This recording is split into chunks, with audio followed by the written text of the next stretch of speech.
Record ভেঙে এবারে তাপপ্রবাহ ছুঁয়েছে পারদের নতুন স্তর। তীব্র গরমে অতিষ্ঠ হয়ে উঠেছে জনজীবন। দাবদাহ না কমায় চলমান হিট অ্যালার্টের মেয়াদ আরও 3 দিন বাড়িয়েছে আবহাওয়া অফিস। তবে এবার আওতামুক্ত থাকবে সিলেট অঞ্চল। আরও জানাচ্ছেন মাহমুদ হাসান। গেল 1 মাস ধরে দেশে বয়ে যাচ্ছে তীব্র থেকে অতি তীব্র তাপপ্রবাহ। প্রখর রোদ আর গরমে অতিষ্ঠ জনজীবন। রিকশা চালক, দিনমজুর সহ কর্মজীবী মানুষের ভোগান্তির যেন শেষই নেই। আগে যেভাবে ডিউটি করতাম সেভাবে গাড়ি চালাতে পারছি, 2 ঘন্টা 3 ঘন্টা চালাইলে অসুস্থ হয়ে আছে, মানে দম বন্ধ হয়ে যাচ্ছে। গরমে অনেক খুব কষ্টকর যন্ত্রণাই লাগছে। অনেক বেশি গরম এবং এই গরমে আমরা অনেক অতিষ্ঠ, বিকজ আমাদের দেশে গাছপালা খুবই কম লাগানো হচ্ছে।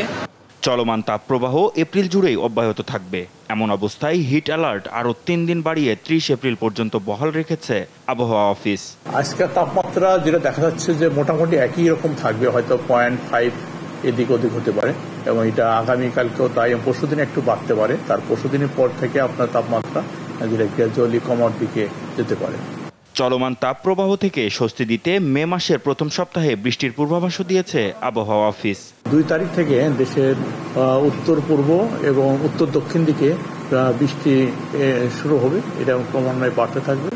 মোটামুটি 3-4 তারিখে আশা করা যায় যে দেশের অনেক জায়গায় বৃষ্টি হবে। সেক্ষেত্রে তাপমাত্রা অনেকটাই সহনীয় পর্যায়ে চলে আসবে। হিট স্ট্রোক থেকে বাঁচতে বাড়তি সতর্কতার পরামর্শ দিয়েছেন আবহাওয়াবিদরা। মাহমুদ হাসান, দেশ টিভি, ঢাকা।